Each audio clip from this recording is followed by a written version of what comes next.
Samantha, how long are you going to take? What time are you coming home? What are you doing with Cindy? It's already this late.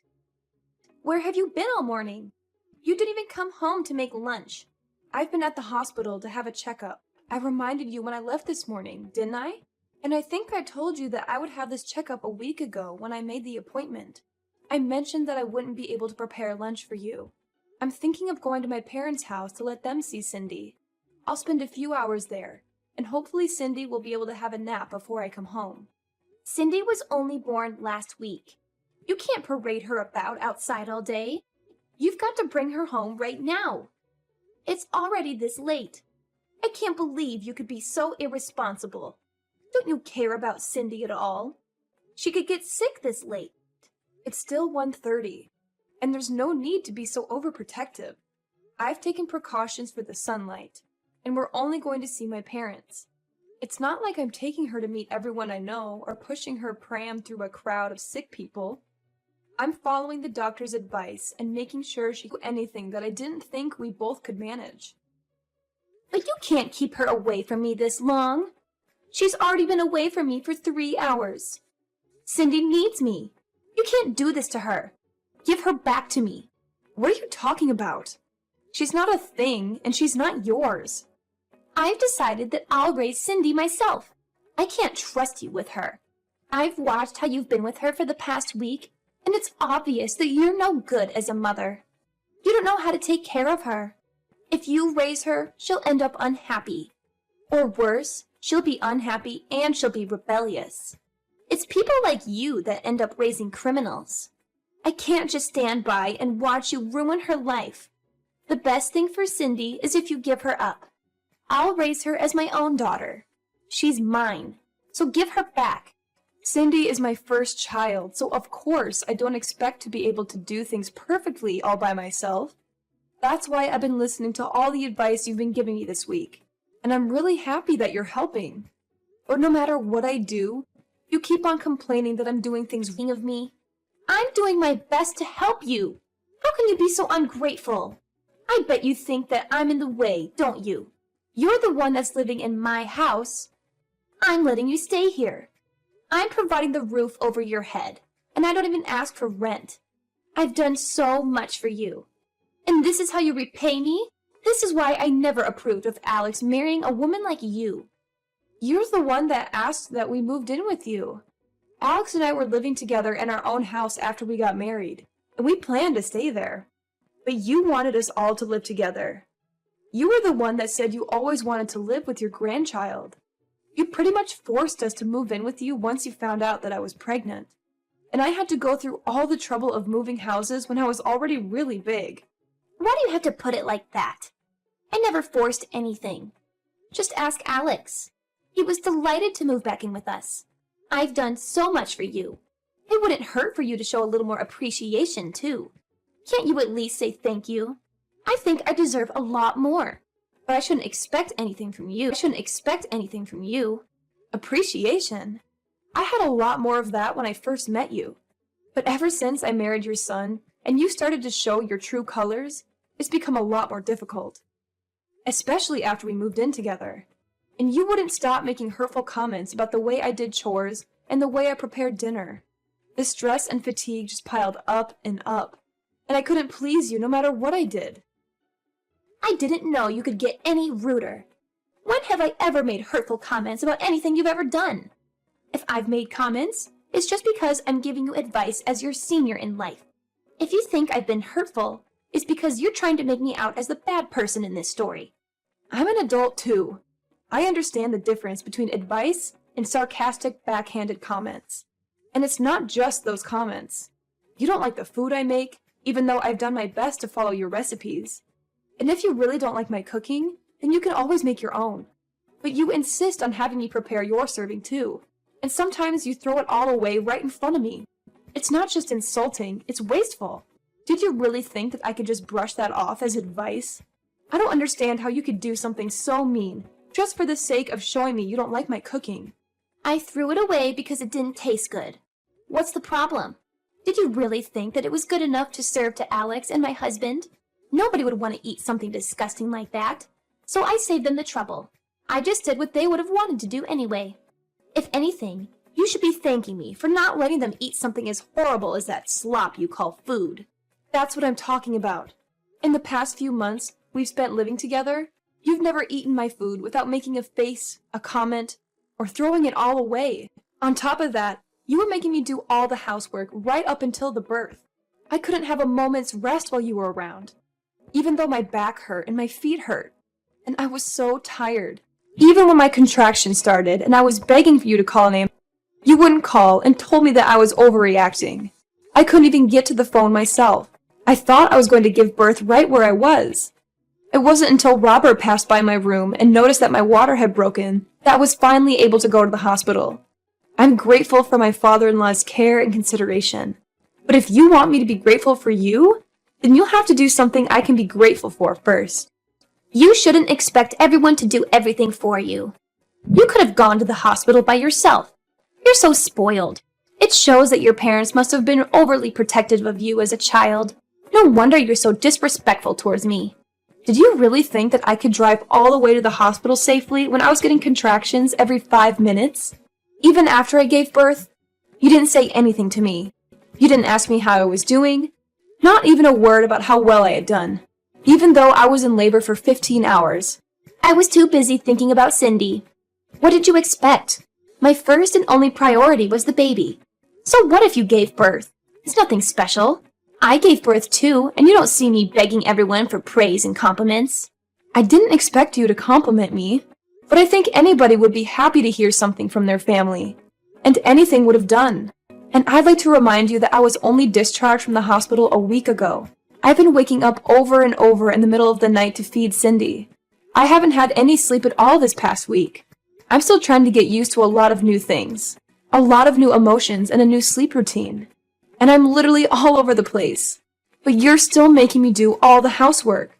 I thought you said that it would be better for us all to live together because you'd be able to help out with the baby. But you haven't been doing anything. Even though Alex and his dad say that I don't have to do anything, to rest when I can, and not to push myself too hard, I have to do everything while they're at work because you won't do anything. Oh, you really are spoiled. You are the one that married my son, not the other way around. What's the point in having you here if you're not going to seriously think that you can spend your days just laying around doing nothing? You're being childish if you think that's how things work, just because you've moved in with us. I'm here to be with Cindy, not with you. And you shouldn't expect everyone to be nice and kind to you just because you've given birth. So what? That doesn't change anything. You're sorely mistaken if you think you get to slack off just because you've had a baby. The one thing we all care about is Cindy. I couldn't care less about you, and nobody else does either. We only need Cindy. I can't believe you're not going to even bother to hold back your punches. I take it you mean that there's no use for me at your house if I'm not going to do all of your housework for you? That's right. I'm glad you finally understand. We only need Cindy to make us happy. I don't need a rude, disrespectful, annoying daughter-in-law like you around the house. If you're not even going to do what you're here for. Even if you did do the chores and prepare our food, you're useless. I end up having to redo everything you do anyway. You are just wasting my time, and having you here is a waste of space, too. So we don't need you here.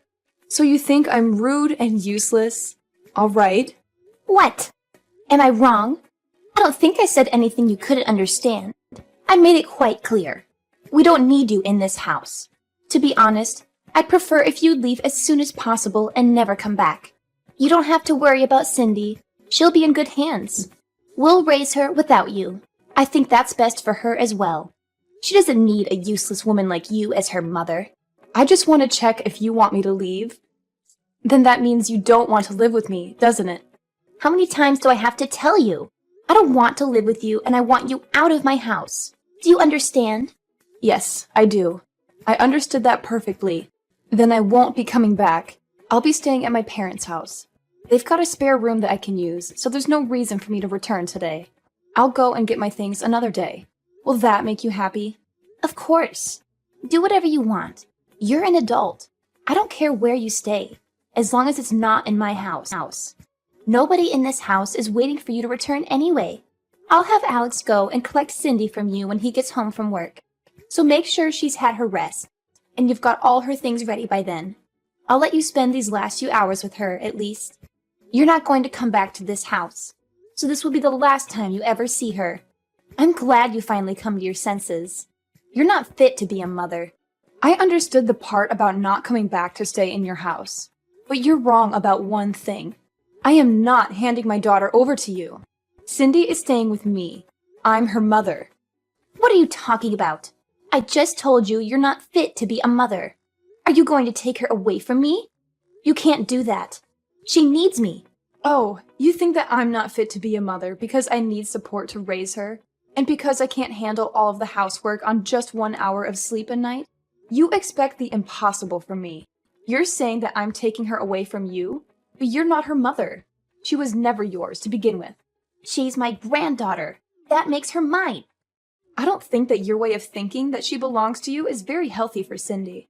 I don't think that raising her in an environment where you think that you can treat me however you like is good for her either. Alex and Robert have both lost their patience with the way you've been treating me.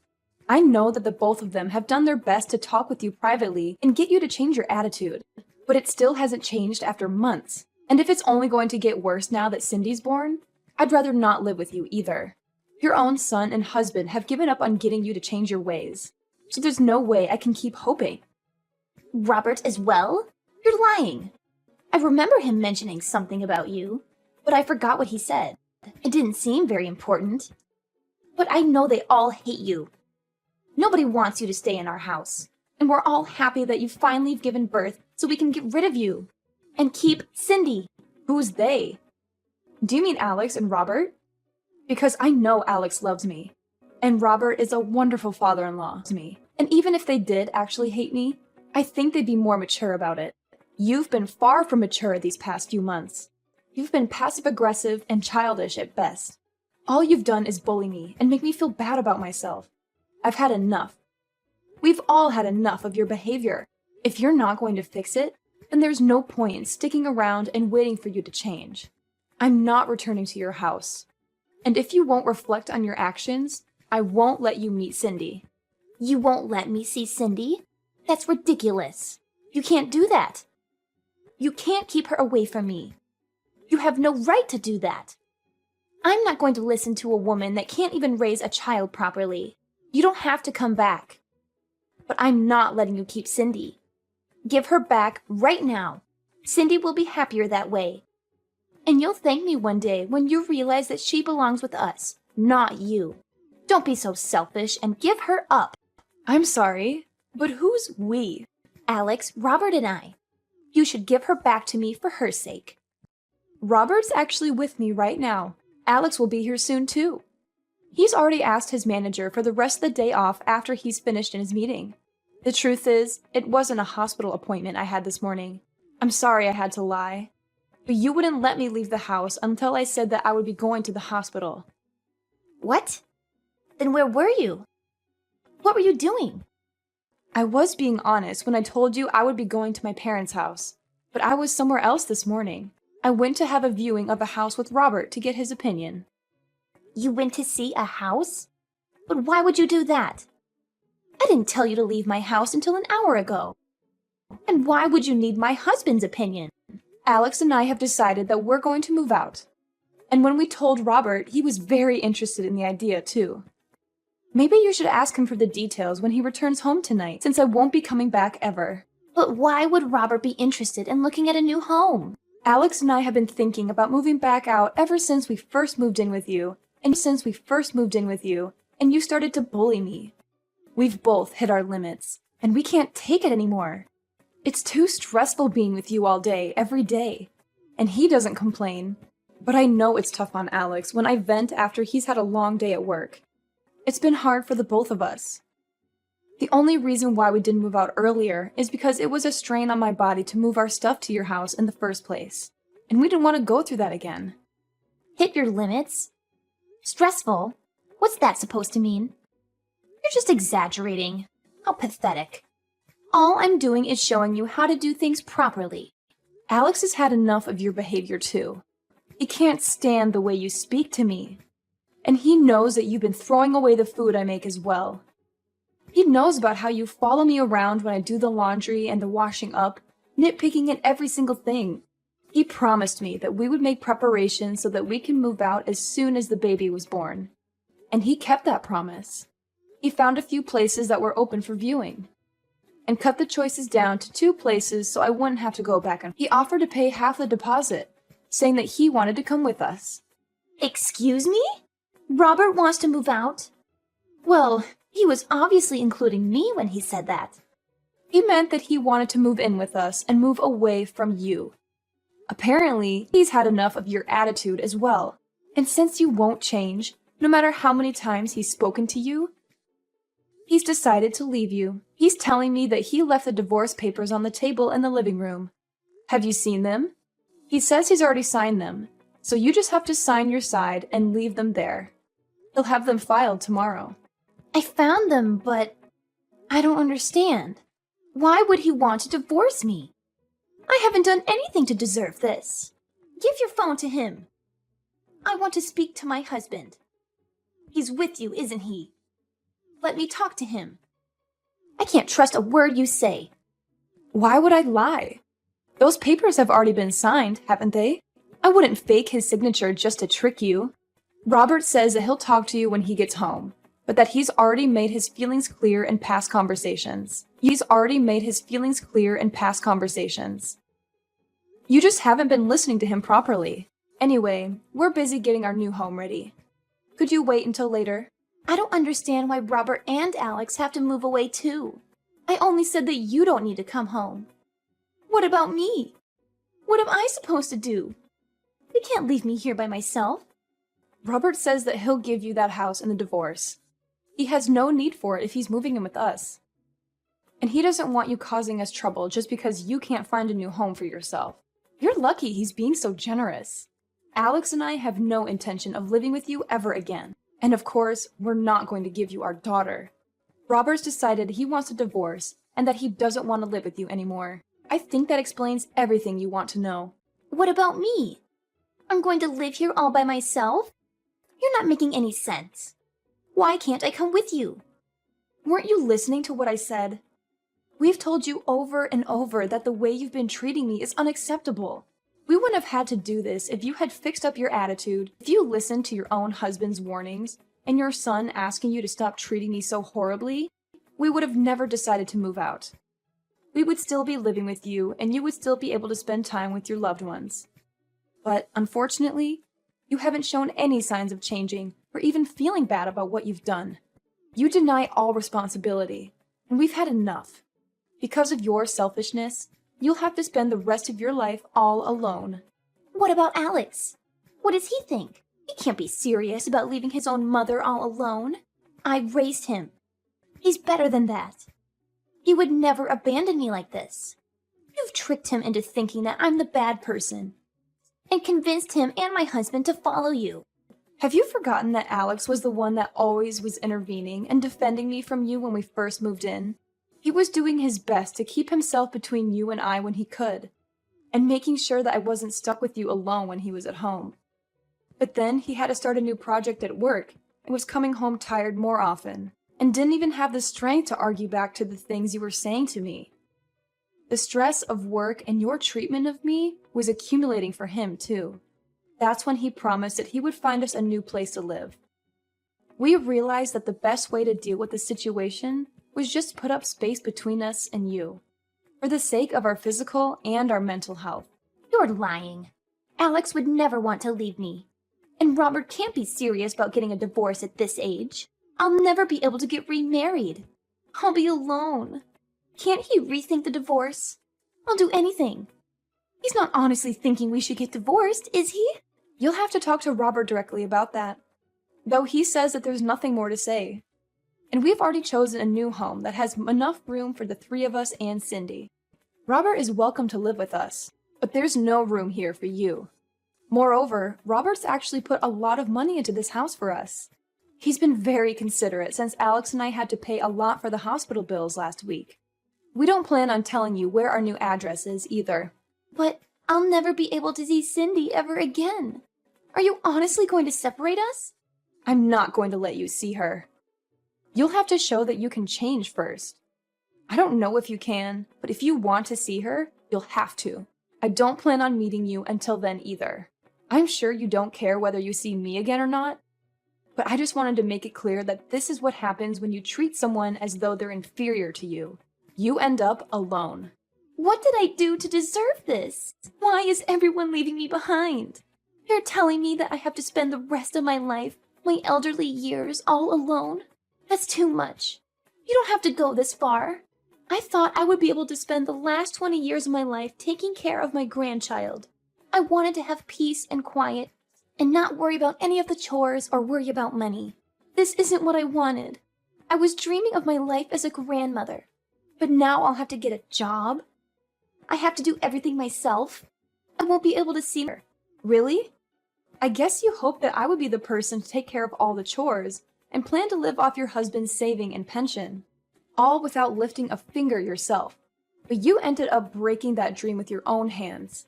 You should have been more respectful towards the people around you if you wanted them to love and take care of you. I'm tired of you complaining about every little thing I do, but now you'll have to do everything yourself, and you won't be able to see your family ever again. That's the price you've paid. You'll have to accept it. Fine, I understand. I made a mistake. I shouldn't have been so nagging. I'll do my best to get on with you from now on. I'll change the way I've been acting towards you. So please don't move out. It's too late for that. We've already paid the deposit and signed the documents for the house. We won't change our minds about living away from you, and we'll be moving all of our things into the new place over the next few days. We're all going to live here in peace without you.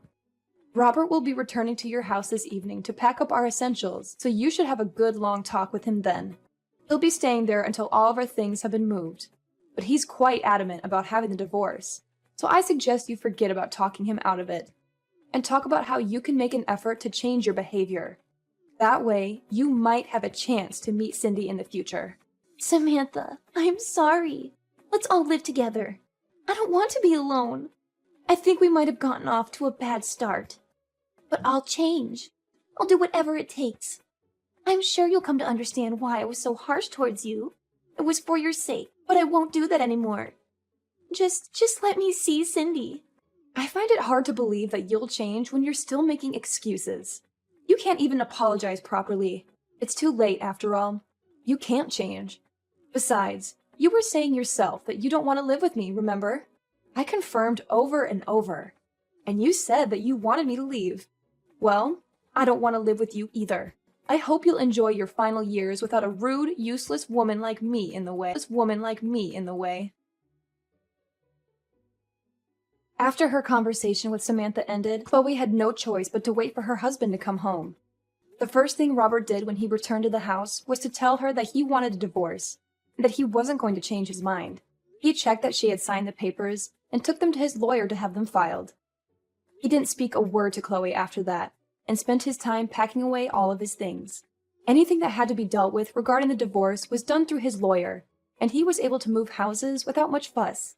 Chloe got the house and the divorce, but it was brought to her lawyer's attention that she had spent Robert's savings on several occasions without his permission, and as a result, the amount she received in alimony payments decreased significantly. It wasn't enough for her to keep up the payments for the household bills, so she had to find a job in order to earn some money to pay for other essentials.